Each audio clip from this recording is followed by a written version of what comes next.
Como é que vamos começar? Não sei. Começamos algures. Está a gravar? Olá, João. Estamos aqui para falar de mais uma exposição tua, não é? Flores de Mel. Flores de Mel. E ouve-se aqui o som das abelhas, não é? E tem tudo a ver com o mel e com as abelhas. O que são aqueles objetos ali fora, aqueles cortiços?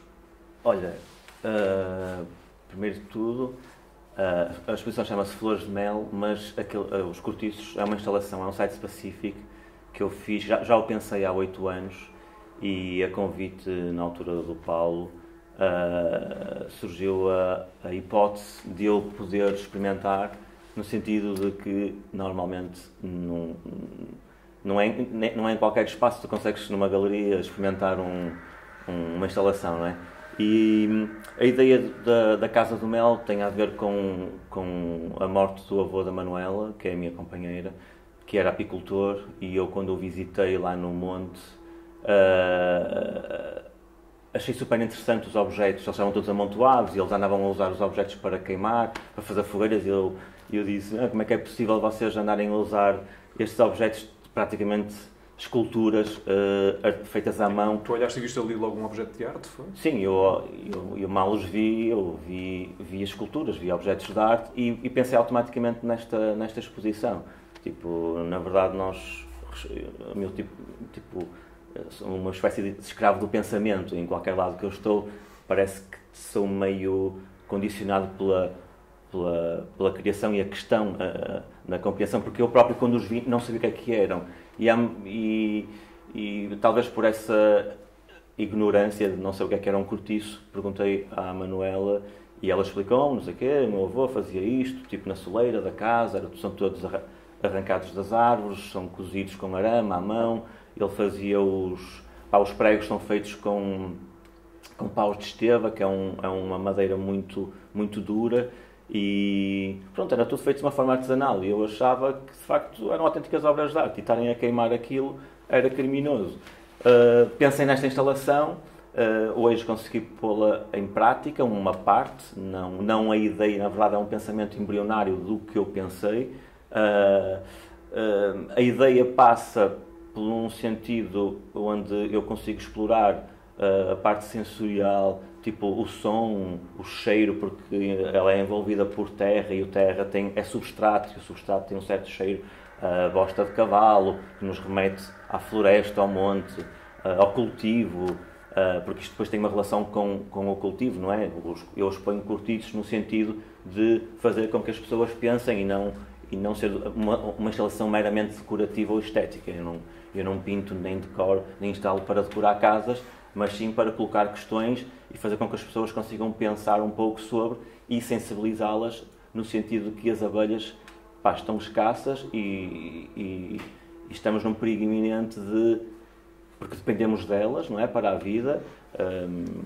Por isso é que eu normalmente digo que a instalação vai beber um espaço conceptual e entre a relação entre a vida e a eternidade, porque as abelhas existem e nós existimos porque elas existem, e elas são as maiores polinizadoras de ampliação e cruzamento de florestas, para além da agricultura, não é? Porque sem elas a agricultura não existia, a polinização não existia.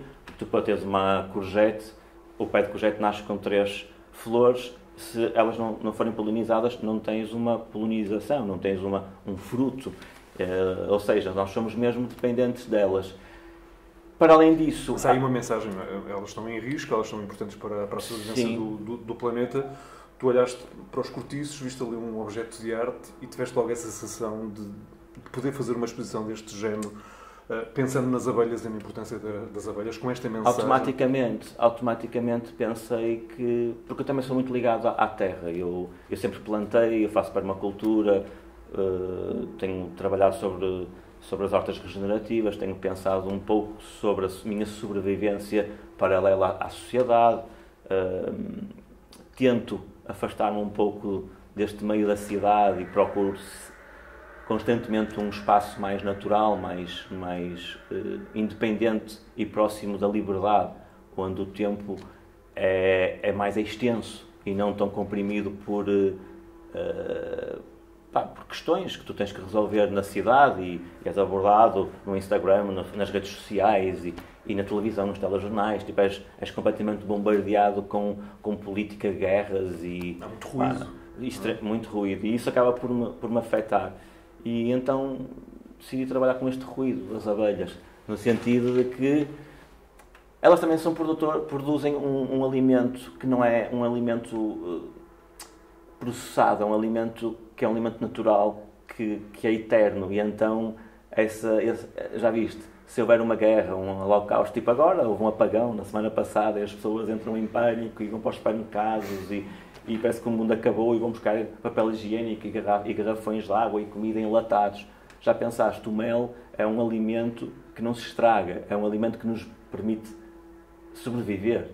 Daí a eternidade e a relação da instalação que está lá fora, com os cortiços, a terra, a luz, o som, porque eu trabalho todas essas componentes associadas a um díptico pequenino que está lá fora, que é uma paisagem que se chama Empty Landscape, uma paisagem vazia, morta, desidratada, que tem essa relação com a vida, com a ausência delas. Se elas não existissem, o mundo ficaria daquela forma. E tem aquele gancho associado à morte e a algo mais... se quiseres, isto é a minha interpretação sobre o que está ali, mas as pessoas são livres de sentirem e interpretarem aquilo dessa forma. A ideia do cortiço também tem a ver com a minha ignorância em relação a ele.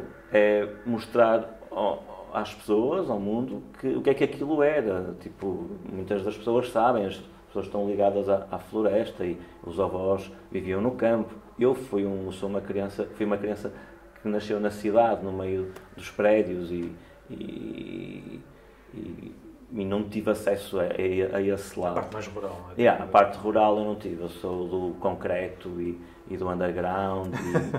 Mas tu és um homem da cidade, nasceste no Porto, nos anos 80, e agora divides a tua vida com o Alentejo. E ali naquela primeira sala há aquele conjunto de quadros que tu chamaste Alentejo. Sim. São quadros que tu foste pintando já nesta tua fase da vida em que te divides entre o norte do país e o Alentejo. Sim, todo o meu trabalho é um trabalho autobiográfico. Eu vou beber aos sítios onde estou, às conversas que eu tenho, ao meio que me rodeia, não é? Tudo é uma influência para aquilo que eu faço. Há artistas que se influenciam na política e nos jornais e nas guerras para falar, ou nas músicas, ou whatever. Eu procuro o silêncio num espaço mais vazio possível para poder criar. Não existe aquela possibilidade de não ter influências de outros, porque estamos sempre rodeados de informação, mas eu tento procurar esse espaço, daí a passagem do concreto para a terra, para a floresta. Eu há 3 ou 4 anos comprei um terreno no sentido de... tenho uma caravana e a minha ideia era, vou pôr ali a caravana e vou viver ali temporadas, vou fazer retiros para poder pensar e realmente procurar o espaço onde eu me consigo encontrar e me sinto bem e onde consigo comunicar. Na verdade, a arte, e para mim tem um sentido de uma ajuda, tipo, é uma forma que eu utilizo para compreender o mundo, não é? E é uma espécie de meditação. Mas sim, aqueles desenhos têm toda a relação com o Alentejo, não é? E são 10 desenhos que são momentos da tua vida no Alentejo? Sim, que estão sequenciados em torno da construção de uma casa. Se reparares, o centro da peça tem uma representação de uma casa e são 2 linhas e a parte de baixo tem uma mulher. A mulher como um espaço de casa, de conforto, de proteção. Daí há uma ramificação para desenhos que eu fui fazendo à medida que habitava o espaço e vês um coelho, há lá um coelho, há sapos, há elefantes. Não tem elefantes, mas elefantes há sempre simbologias que estão associadas não propriamente à morte, porque tem caveiras, mas as caveiras associadas ao desaparecimento e o elefante associado ao sítio onde poderá estar a morte, porque os elefantes, quando vão morrer, vão a um sítio para morrer. E nós tínhamos um coelho quando comprámos, digo nós, porque o terreno foi adquirido por mim e pela Manuela, que é a minha, na verdade nós somos um díptico também, né? 2 artistas, e partilhamos a vida, e ela também é artista, e temos essa sorte também de nos complementarmos muito.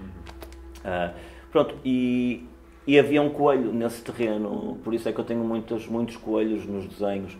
E o coelho desapareceu. Daí as caveiras, a morte, as mulheres deitadas sobre a caveira, os sunflowers, os girassóis, que são as tais flores de mel, as flores que servem para as abelhas polinizarem, a horta.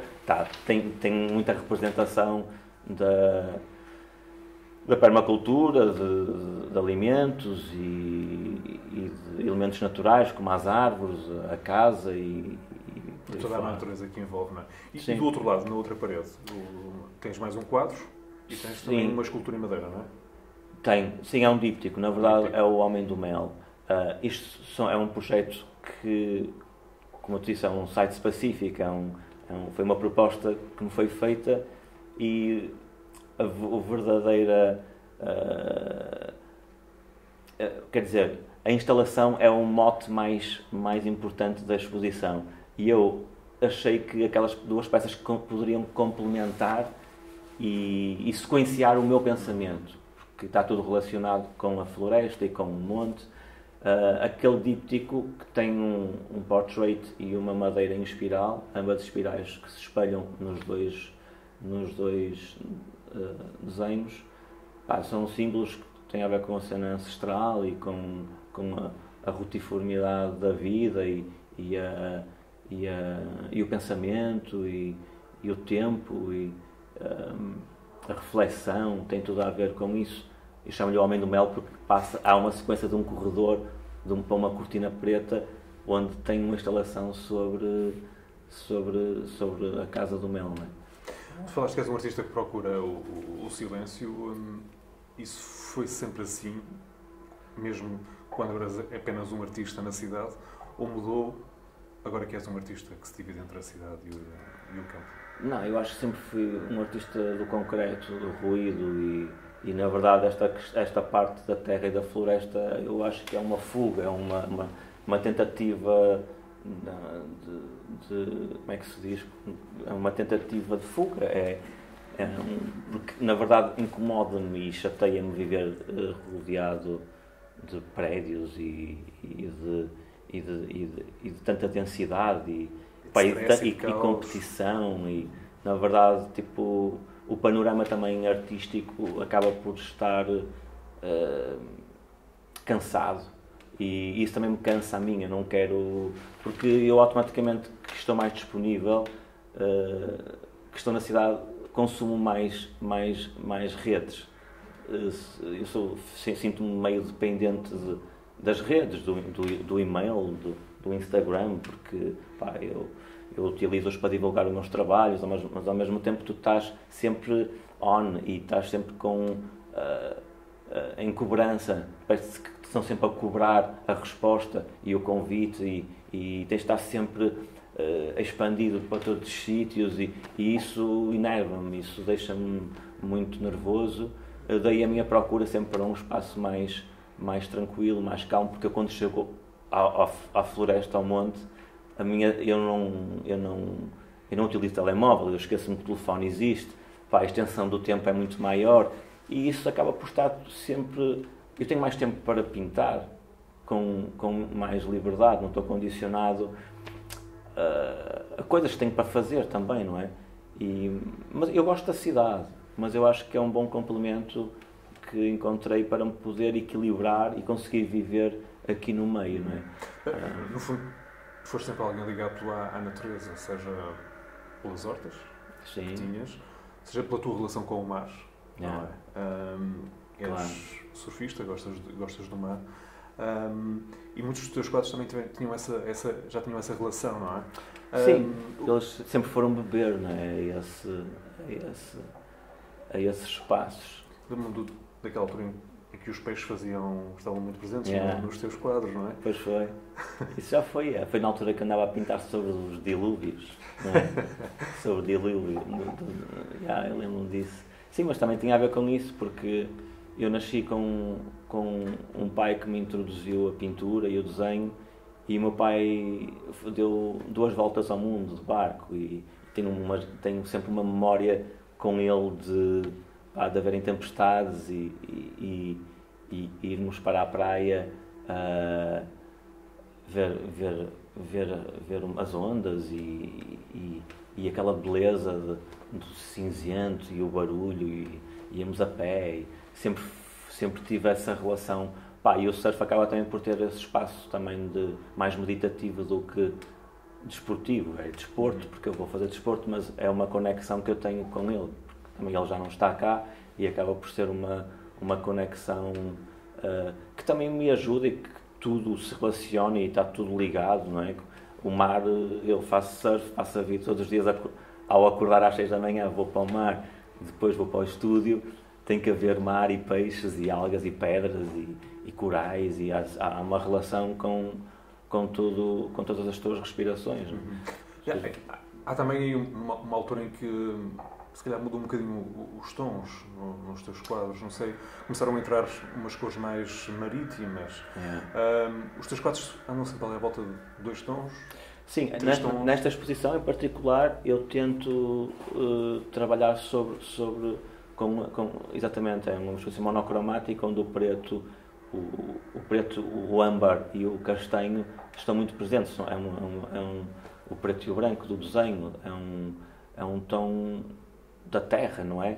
E este ambiente tépido da luz, nós decidimos também criar a instalação, mas toda a instalação é envolvida, é bastante dramatúrgico, há um lado cénico também, provavelmente um lado onde eu já estive bastante ligado, que foi o cinema e a cenografia para cinema, a performance, o palco também é uma segunda tela para mim.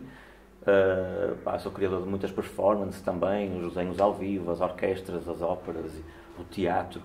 Se calhar esta questão também da instalação, o facto de ter a iluminação, os filtros para criar um ambiente âmbar, está tudo relacionado com tudo isso, não é? Acaba por ser um casamento, acaba por ser extensões dos teus pensamentos e dos sítios por onde as plataformas onde tu dialogas, não é?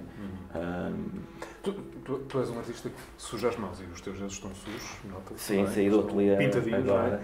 E lembro-me de algumas performances que tu fizeste, uma delas é aquela com areia.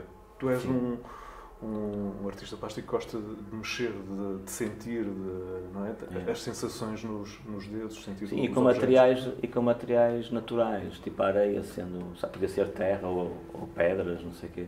Mas sim, essa relação, até com o mar, se calhar, há uma relação Isso foi uma residência que eu fiz já há 15 ou 20 anos atrás, no Centro Cultural de Belém, com um músico. Portanto, também tem esta questão da relação entre...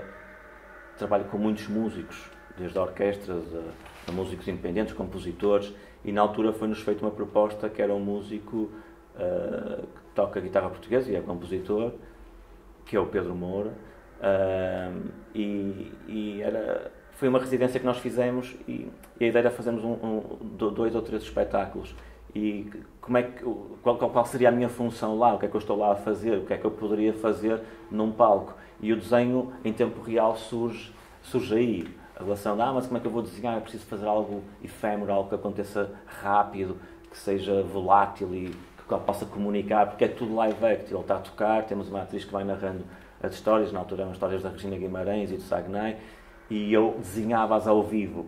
Eu pensei, há uns vídeos bastante pirosos de malta que desenha em areia com velinhas, que eu acho aquilo horrível, mas eu não trabalho nessa função, porque eu trago a minha linguagem de desenho das telas e da minha expressão para a areia, e inverto todo o processo, porque eu tenho uma câmara de filmar por baixo, a mesa, e com um papel, que dá a sensação que estou a desenhar num papel, e na verdade trabalho mais uma espécie de sombra chinesa do que aquele desenho azeiteiro ou piroso, hiperrealista para impressionar. Então a areia acaba por ser um material onde eu tento milenar também, não é? Onde eu tento onde experimento e tento aperfeiçoar e tentar desenhar com aquilo, porque aquilo é mesmo difícil. De facto, pá, tu tens as mãos e a areia foge-te entre os dedos e a areia nunca cai no mesmo sítio. Aliás, um dos espetáculos que eu tenho com a Orquestra Sinfónica Portuguesa é exatamente isso. A areia nunca cai no mesmo sítio, porque era um concerto de Debussy e Ravel e eu tinha que desenhar com aquilo e ilustrar aqueles temas impressionistas do Après-midi d'Enfant e não sei o quê. E pronto, e das coisas nascem coisas e entretanto começam a inserir sobre recortes e filtros e dos filtros da areia passo para os vidros e começo a desenhar em acrílico sobre o vidro com luz. Eu gosto muito de pensar lá atrás, analógico, porque pá, atualmente tens toda a gente a trabalhar com projetores de vídeo, com cabos e não sei o quê, câmaras de filmar, e eu poder fazer este espetáculo há 1000 anos atrás, porque eu só preciso de luz, um vidro e tinta. Mesmo a areia, eu uso um projetor para fazer a projeção, mas eu consigo com espelhos a 45 graus e com luz projetar aquilo. Há sempre fórmulas, e são fórmulas mais ancestrais de pensar. Eu gosto desta coisa mais manual e simples. Pronto, isso acaba por ser um elemento que eu utilizo no palco, não é? Como performer, como cenógrafo. Eu sou a própria cenografia, eu estruturo as esculturas e eu habito o espaço, porque aquilo é um espaço insosso, vazio, e está tudo vazio, não tem desenhos, e à medida que aquilo vai acontecendo eu vou desenhando e vou criando uma espécie de planetário de desenhos onde acendo e apago, onde caem lâminas de vidro e as coisas se vão sobrepondo e vão criando aquele noise. Pá, depende do que eu quero fazer, não é? Depende muito do que eu quero fazer. Tu és um artista que trabalha em várias áreas, estávamos aqui agora a falar da cenografia, da performance, tens a pintura, tens o desenho, tens a escultura. Quando terminas um projeto, imagina, terminaste um projeto ligado à cenografia, tens de dar um tempo à cenografia e partir para outra área? É engraçado. Regressar à pintura? Engraçado essa questão. Eu acho que não consigo fazer isso, eu ligo tudo. Aliás, eu quando estou a trabalhar, por exemplo, neste espetáculo com Debussy, pá, eu li muito sobre o Debussy e sobre os impressionistas e o próprio Debussy e aos museus beber arte aos museus de impressionista para poder criar os poemas e as músicas. E eu acho que não consigo separar, porque à medida que eu estou a ensaiar, eu também estou a pintar. Eu sou meio hiperativo. Eu não consigo estar a ensaiar um mês para um espetáculo e só fazer aquilo. Eu estou a ensaiar e saio dos ensaios, tenho um estúdio ao lado e vou desenhar e vou pintar. Então acabo por pintar sobre esses motivos. Pá, ainda agora, no ano passado, tive um espetáculo também no Centro Cultural de Belém, o Carnaval dos Animais, do Camille Saint-Saëns, para crianças. E aquele é um espetáculo, são 9 andamentos, se não me engano, e cada andamento desenha um animal, não é? E cada animal passa um concerto para 2 pianos de causa e os músicos são os animais. O violoncelo, contrabaixo é o elefante e não sei o quê. E há toda assim uma narrativa narrada também pela Beatriz Braz na altura. E foi mesmo bonito. E às tantas eu dou por mim e estou a pintar peças que se chama Canguru, o elefante, sabes? Há uma relação. Opá, eu pinto por séries e todo o meu trabalho é uma sequência de pensamento que vai dar aqui às abelhas, que vai dar a esta experimentação que eu estou aqui a fazer. Aliás, o próximo projeto vai ser uma ampliação deste pensamento. Aqui serviu-me para perceber algumas estruturas, estratégias e até o impacto que o público tem ao ver e a sentir, porque eu quero sensibilizar, quero fazer com que as pessoas pensem, quero que elas percebam que de facto isto é importante pensar, não é? Não é só Instagram e novelinhas, não é coisas ligar a televisão e está tudo feito. É importante as pessoas começarem a pensar. E isto é muito sério para mim, estas questões. A arte é uma questão séria, não é uma brincadeira. A arte é difícil. Fazer arte é difícil.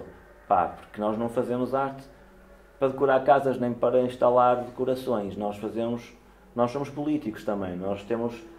Somos um veículo de pensamento, tanto para compreensão pessoal como de colocação de questões, colocar questões aos outros para que também pensem sobre isso. E lá está, o próximo projeto será no Alentejo e vou levar todos esses cortiços para lá e vou experimentar mais, vou melhorar a questão do som. Deu para perceber aqui no Art Lab a relação que o público tem com o som, aliás, o ruído. À medida que na inauguração entrando muitas pessoas, os abelhas deixavam de se ouvir e eu percebi, isto não funciona tão bem como eu desejo. Então, surgiu uma ideia de, à medida, criar uns speakers com uns pick-ups que à medida que as pessoas se aproximem dos cortiços, aquilo cria uma ampliação, como se as irritasses, ou à medida que tu falas mais alto e à medida que há mais barulho na sala, há uma ampliação do enxame. Tipo, elas estão sempre sobrepostas acima de ti. E lá está, das coisas nascem coisas, o pensamento vai se estruturando, a ideia vai ganhando mais maturidade e a peça nunca está acabada. Na verdade, o meu trabalho é isto, é uma cena incompleta, eu nunca sei para onde vou, nunca me sinto confortável no que faço, porque, de facto, eu nunca sei bem o que é que estou a fazer e acho que se soubesse também acabaria por não o fazer mais, porque eu acho que como o José Mário Branco dizia, a inquietação, não é? Essa coisa é que é linda. Essa coisa de não saber por onde vais, porque fazes. Isso é que essa irritabilidade, essa ansiedade, é o que te faz continuar a fazer. E o meu trabalho vai beber a todo esse nervosismo e a essa ansiedade, né? E essa fuga. Sim, e tens mostrado lá fora o teu trabalho. Tu e a Manela Pimentel têm feito muitas viagens, têm feito exposições pelo mundo. Mais recentemente estiveram em continentes como a América e também nós a Ásia, estiveram em Macau, estiveram no México. Depois houve essa passagem por Bali também. Não sei se aquele elefante ali tem a ver com Bali, não é? Que estava naquele quadro. Há alguns elementos que ainda têm a ver com algumas coisas da Ásia, mas poucos. Eu estou a desenvolver um projeto, por acaso, novo, uma sequência que já vai beber à memória, às viagens. É um projeto que é uma sequência de pensamento, lá está, é uma sequência desta respiração, não é? Daqueles desenhos e de tudo isso. Essas viagens surgem para mostrar o vosso trabalho, mas o que é que também trazes dessas viagens? Por exemplo, o teu contacto com artistas mexicanos ou com galerias em Macau, não é? Sim, com cultura. Que ensinamentos é que trazem com outras culturas? Não é? Sim, a cultura.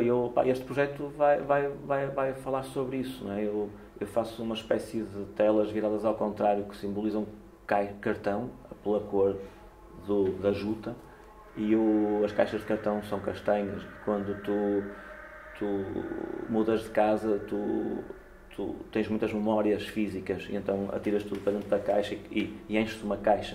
Se eu fatiasse essa caixa, eu via o perfil todo do que estava lá dentro, não é? E eu estou a tentar fazer isso agora, um estudo em torno da viagem, porque eu passei no México, passei em Macau, passei em Hong Kong, fomos a Bali, voltamos para Istambul e fomos a Paris, andamos e são sensações, são horários completamente diferentes, culturas diferentes, alimentação diferente, eu fico doente quando chego e tudo isso é um impacto brutal na criação, no teu cérebro, na forma de pensar. E isto que eu acabei de explicar de as memórias dentro das caixas, eu estou a tentar, e acho que já produzi 3 peças sobre isso, que têm a ver com as memórias dentro de caixas, mas as memórias da viagem.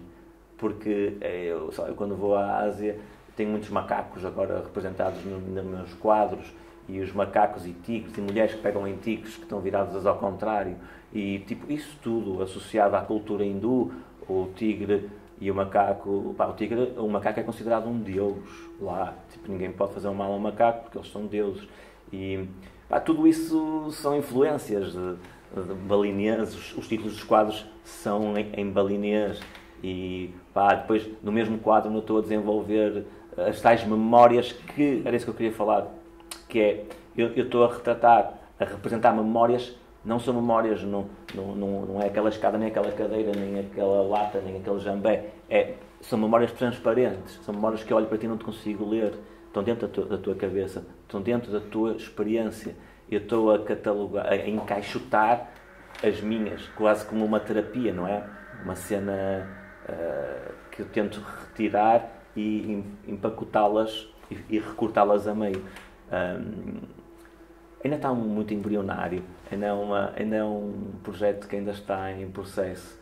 É sempre complicado eu percebê-lo, porque eu acho que eu faço também para me perceber, para me esvaziar um pouco, porque é demasiada informação. A vida, neste momento, para mim, acaba por ter demasiada tensão, muita informação, e eu acho que não tenho espaço, como se a minha memória RAM, o meu espaço interior não desse para mais, e tenho que começar a ter discos externos para começar a pôr. Então eu acho que essas telas acabam por ser esses discos, não é? Essas caixas que se tem que tirar para... E pronto, acabam em formato de arte ou de desenhos, ou sei lá. Muitas pessoas que veem os teus quadros, principalmente aqueles mais a preto e branco, falam numa relação ou veem ali algo de África, arte africana. Se calhar outras pessoas veem algo mais voodoo ou algo mais xamânico, mais espiritual. Se calhar. Mas há alguma relação nessa tua forma de pintar com a África? Aliás, eu já estive em África, mas é curioso porque antes de eu ir à África, eu tive um colecionador que comprou umas peças minhas e ele achava que eu era africano, que eu era negro. E eu sou branco e se calhar sou mais negro do que muitos negros, porque trabalho também em alguns espaços de África e pensamentos africanos, mas talvez mais pela linguagem, o facto de eu trabalhar as madeiras, uma linguagem mais primitiva, a própria forma do desenho ter uma relação que eu, quando viajei para a Ásia, descobri que eu acho que tenho mais influências asiáticas do que africanas, no sentido da forma do desenho e da expressão, porque é muito natural que haja uma grande influência africana no meu trabalho desde há 5 anos atrás, porque eu tive um ano, eu e a Manuela fizemos uma residência na ilha de Moçambique, 2 meses, e depois, na volta, regressamos, um mês depois fomos para Angola também, fazer uma residência, e ficamos lá e expusemos lá. Então trabalhamos sempre, eu trabalhei muito sobre o povo Maconde e os costumes deles, a cena do trabalho, dos filhos, das mulheres que trabalham com os filhos ao colo, às costas, e o andar descalço, a própria língua.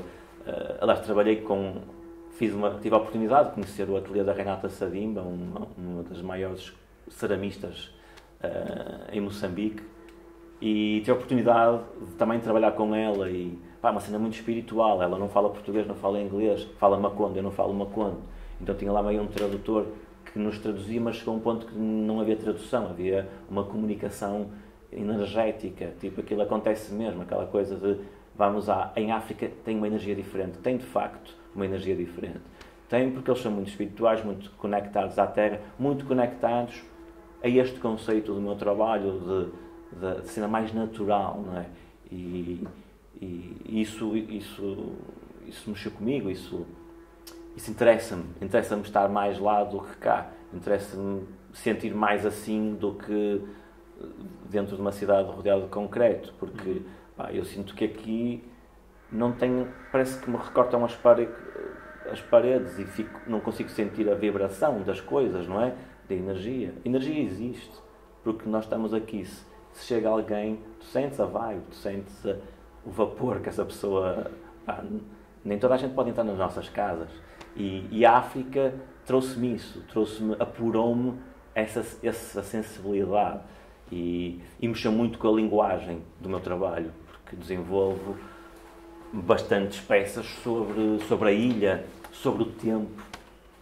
Sobre o tempo, a Andrea perguntava-me porque é que aquele quadro tinha um relógio, e tem uma relação com o tempo, a extensão do tempo que tu tens, a sensação que eu tenho do tempo aqui, onde eu vivo, é diferente da sensação do tempo que eu tinha em Moçambique. Eles vivem um espaço muito mais amplo do que nós. Não sei, back to basic. Eles ainda vivem em brincadeiras do passado. Eu via os miúdos a brincar na rua, não havia uma bola de futebol, havia uns trapos enrolados e brincavam com pedras e tudo mais, não é? Sim. Tipo, toda essa cultura que eles têm em torno do viver o dia a dia. E eles acordam e vão à pesca, porque têm que comer hoje e amanhã e vender uns peixes, mas depois é outro dia. E então eles não vivem com a projeção da ganância do dinheiro e da ostentação que nós temos de querer e ter e passar por cima e não querer saber dos outros. Tudo isso influenciou a minha forma de estar. Aliás, fizemos workshops com crianças na ilha de Moçambique. Pá, foi das coisas mais incríveis que eu já experimentei, não é? Porque me enriqueceu, porque me fez compreender que um lápis que eu ponho ao lixo no ateliê é tudo para eles, não é? E às tantas eu começo a perceber que tenho demasiadas coisas e apetece-me levar-lhes e levei. E dei-lhes, deixei a minha roupa toda, vim com umas calças e uma camisa e uns chinelos. Dei tudo, porque eles queriam tudo, não é? Tipo, eles não têm nada. Também é perigoso dar, não é? Porque... Eu tive essa sensação, nós tivemos essa sensação em Santo Tomé e Príncipe. Pois, claro. Em que não deem dinheiro, deem outras coisas. Sim, e não deem telemóveis, não deem máquinas fotográficas, porque isso faz com que eles queiram aquilo que nos está a estragar, não é?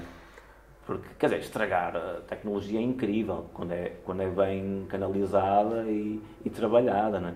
Agora, para estas questões, eu próprio sinto-me refém do mal. Sim, porque... mas agora, neste último apagão, estava tudo às escuras e na minha rua estava toda a gente a conviver na rua, claro, com um fogareiro.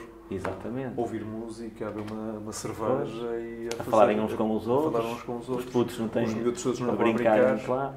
E se calhar são necessários mais apagões, não é? Pois, exato. É uma espécie de volta ao passado. Que foi o que eu senti lá. A relação do tempo amplia e é diferente do contacto com a Terra. E no fundo agora esta ida para o Alentejo é também um bocadinho aí, não é? Essa questão do tempo também é assim, sim, os dias lá são maiores, não é? São maiores, eu tenho a sorte de estar numa reserva natural, onde cheira a estevas e a rosmaninho e tem abelhas e bichos e cobras. E essas sensações, os cheiros, a própria temperatura, que é completamente diferente do norte do país, como é óbvio. Que muda muito. A cor, sim, não é? A luminosidade, as árvores. Eu acho que isso interfere muito comigo também. Essa cena da cor e do mau tempo e do calor. Tipo, eu sou meio bipolar, porque rapidamente está mau tempo, eu fico mal disposto e não gosto de falar com ninguém e fico triste e tenho que ir para o ateliê porque é lá que está o sol, não é? E saio do ateliê, está a chover, fico deprimido e facilmente sou muito manipulável pelo tempo. E quando está sol eu sou um gajo mesmo feliz e alegre e gosto de falar com as pessoas. Isso passa para os quadros? Passa para os desenhos? Eu acho que passa para tudo aquilo que eu faço, não é? Tipo, eu acho que está tudo ligado. Acho que a forma como tu tens de te exprimir é tudo uma relação com a tua vida, não é? Como tu, quando fazes música, não é? Sim. Tipo, um acorde é um conjunto de 3 notas, não é? E essa conjugação das 3 notas tocadas dão-te uma harmonia, tem uma vibração. E tipo, se calhar num dia onde o tempo está mau e tiveste uma novidade, vais conjugar 3 notas mais tristes. Um dia mais irritado, sim, a música pode ser mais violenta. E depois está uma relação com a cura, não é? Sim. Com a cura, tanto esta relação da música, neste caso, como a pintura-música também. Eu olho para um quadro e sinto ritmos, e sinto sons, e sinto a expressão. Acho que é isso. E sentes que estás a mudar também enquanto artista? No teu traço, na tua assinatura? Acho que constantemente. Acho que constantemente tenho uma tendência em mudar. Eu não consigo... Eu não sou muito fiel a uma fórmula de fazer, o que acontece com muitos artistas, não é? Tipo, encaixam uma expressão numa forma, uma estratégia e fazem-na. eu gosto de materiais, eu gosto de cimento, gosto de vidrado, gosto de cerâmica, gosto de madeira, pá, gosto de areia, gosto de ferro, gosto de... Lá, quando construí a casa comecei a fazer peças com ferro e eu não sei o que era um estribo, não sabia... Um estribo é dobrar ferro e construir estrutura, tem muito a ver com escultura também, não é? Queres fazer escultura tem que perceber de ferro e de estribos e aramas e não sei, os materiais todos, não é? Sei lá, tudo eu gosto de experimentar e gosto de misturar e de fundir e não gosto, eu gosto de estar fora da zona do conforto. Isso faz com que o meu trabalho também seja meio irritante para quem vê, porque já num caso se calhar mais como é que eu digo, comercial, não é? Este mundo comercial das galerias e tal, tipo, isso irrita os colecionadores, irrita os galeristas, irrita quem vê, porque aquele artista só faz aquelas cenas naquela linha, naquela expressão e eu às tantas estou a fazer um barco numa tempestade, não é? Porque gosto de caminhar e gosto de experimentar e se calhar ando de uma forma mais lenta, não é? Nesse espaço.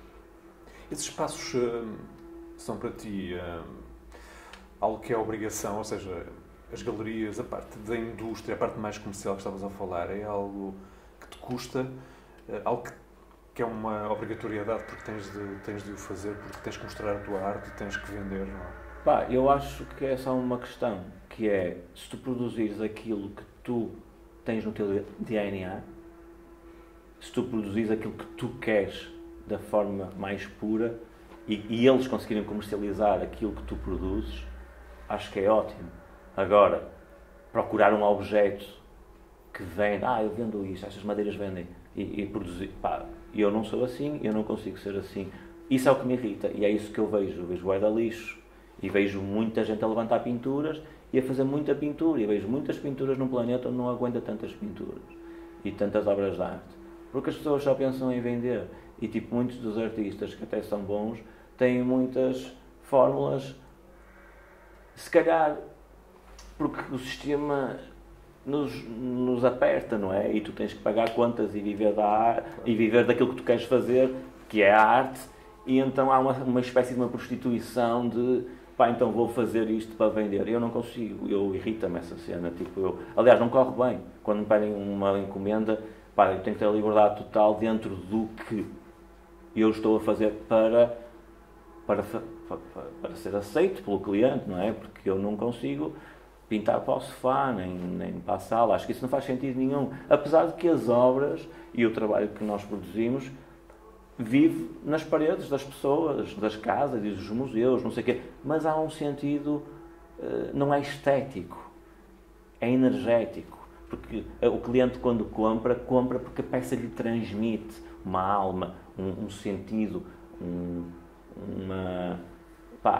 transmite-lhe alguma coisa, ele identifica-se com a obra. Então, quando eu entro na tua casa, eu sinto a tua casa, eu sinto a tua energia. Tipo, quando vês a minha casa, está forrada de quadros, não é? Tipo, tu sentes a minha casa de uma forma diferente da tua e da do Paulo, não é? E é essa cena que eu acho que temos que pensar, porque as pessoas compram arte porque há um sentido energético na obra, não esteticamente decorativo, porque pintores decorativos há muitos, não é? Mas, tipo, isso para mim não vale nada. Sim. Vale como um sofá e vale como uma cadeira, tipo, agora eu posso vender estas colmeias para ir para uma casa. Sei lá, há muitas, já vi de tudo, mas tipo, eu acho isso, acho que a indústria, há um lado que me irrita, mas se eu conseguir me introduzir nela desta forma, que é a forma como eu tento introduzir, que é comercializar aquilo que eu faço, que eu produzo. A tua identidade, não é? Ok. A partir do momento que me começam a manipular e a pedir formatos pequenos e verdes e cuidado com os materiais e lá, isso começa-me a irritar um pouco e começo a fugir e começo a desistir, não é? Desse meio, não é de pintar.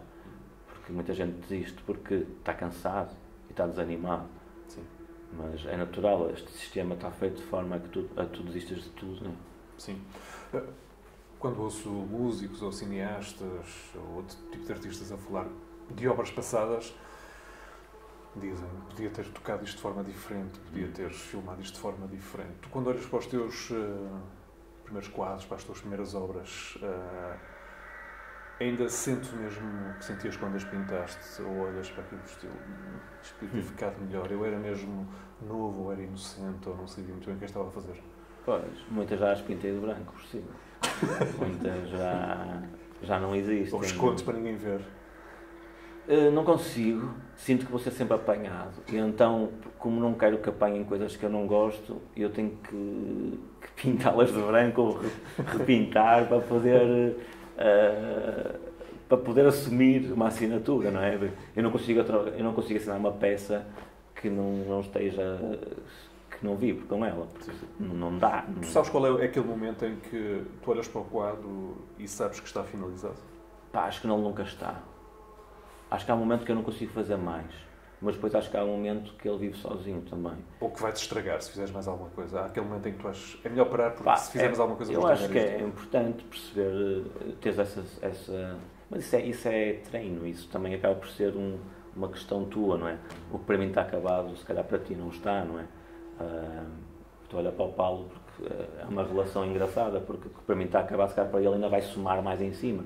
E eu já estou a retirar, não sei, há um sentido também paralelamente àquilo que tu queres dizer com a obra, com o trabalho, não é? Lá está, estes projetos novos que eu estou a fazer são projetos extremamente massacrados, são saturados. Eles têm como objetivo, para mim próprio, esmagar a obra, não ter espaços de respiro, estás a ver? E então eu dou como acabado a partir do momento que eu não consigo plantar mais lá. Já não há mais espaço para uma couve, não é? E o quadro é igual. Mas há espaços há peças que respiram outras, como o jazz, o rock, sim, não é? E, tipo, como na construção de uma música, às vezes ela começa a ficar demasiado densa, não é? Yeah. Começas a colocar muitos sim. objetos e o silêncio é importante também. Teres um... Por acaso, o Carlos Bica, também é um artista que eu adoro, gosto muito, conheces, de contrabaixo, e ele fez um álbum e todo em torno do silêncio. Ele explora os espaços. Tipo, porque é música. Tipo, e é mesmo importante na pintura também acontecer e perceberes essas relações, não é?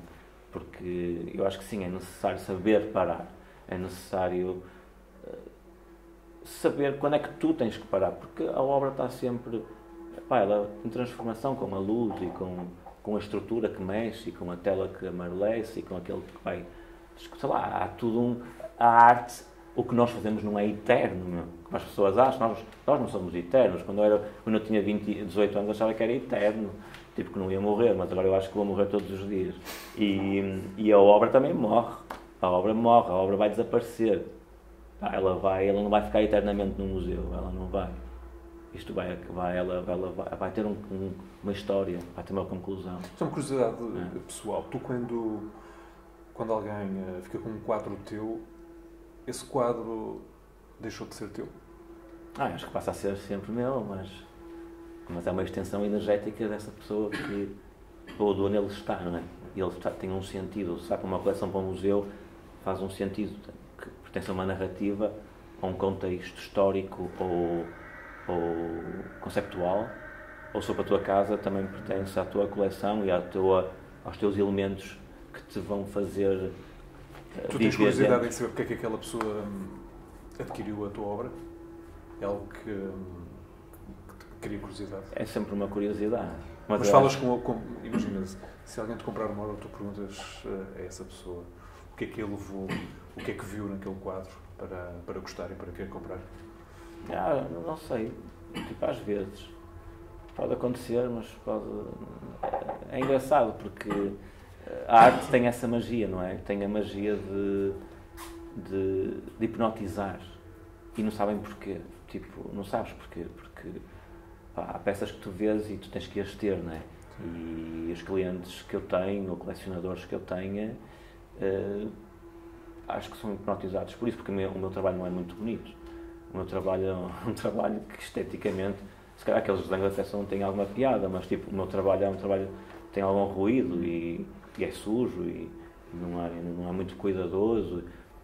Pá, é bruto, tem bichos da madeira, não dá para limpar o pó. Sei lá, tem que ser mesmo uma paixão, tem que ser uma... Tu faço a pergunta de outra forma, que é, como em muitas artes, há quem cria a sua arte para vender. Seja na música, seja no cinema, sim, seja na televisão, seja onde for. Tu quando pintas para ti ou pintas para que as pessoas que vão ver os teus quadros, que vão ver a tua exposição, tenham uma boa sensação, gostem, ou seja, é algo que te preocupa, as sensações dos outros, das pessoas que vão ver os teus quadros? Eu acho que tem dois lados. Tem um lado de compreensão pessoal, porque eu uso-a para tentar para perceber a mim próprio, não é? O mundo e o impacto que ele tem através do que eu produzo. E também, por exemplo, esta instalação tem um segundo sentido, que é sensibilização, que é sensibilizar as pessoas que as abelhas são importantes e que é importante cuidarmos do ambiente e delas e que elas têm estas funções no nosso mundo e que nós dependemos disso para viver. Na verdade, esta instalação para mim é igual a um quadro, a um desenho. Ela tem uma segunda função também. Eu produzo para eu perceber a arquitetura do meu pensamento e o que é que aquilo também impacta em mim, mas também me interessa muito saber o que é que ela significa para ti, o que é que tu sentes quando a vês, porque o cinema existe para público, a pintura também é uma tela como o cinema e eu acho que ela precisa de audiência também para poder comunicar, porque ela caracteriza e registra historicamente tipo movimentos e guerras e acontecimentos, não é? Tipo, por exemplo, o Picasso quando pintou o Guernica, o que ele disse foi: não fui eu que pintei, foram vocês, não é? Tipo, ele pintou porque existiu uma guerra.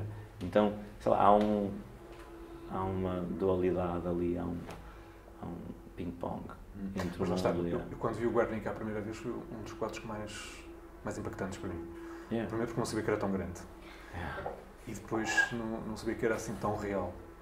É incrível. Acho que consigo perceber o que foi o bombardeamento do Guernica naquele quadro. Pois. E quem é que fez o quadro? O Picasso só o pintou, não é? É como a Rodin diz que está a partir pedra e que a peça já está lá dentro. Eu acho que é isso. Nós fazemos coisas porque as coisas também acontecem noutros sítios. E é o que estávamos a falar no início. Tipo, eu sou um artista que procura o silêncio e o nada, não é? Tento, mas o nada está influenciado por tudo. E há artistas que são extremamente políticos, ativistas e baseiam-se na política e na guerra e na atualidade e nos jornais e isto e naquilo e pá, é um caminho, faz sentido eles existirem.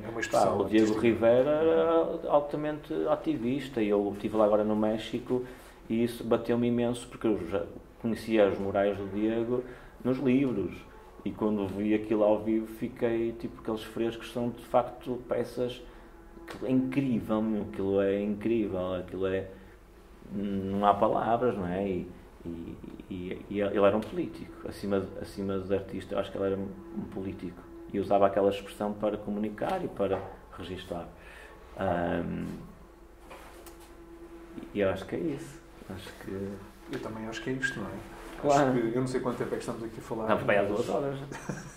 Pronto, mas é isso, tipo, a arte... Só para terminarmos, estes cortiços agora vou pôr o Alentejo. Vais fazer então uma exposição um bocadinho maior, não é? Sim, agora tive um convite da Fundação Caixa Agrícola, que é em Santiago do Cacém, e vou dar continuidade a este site específico lá, vou ampliar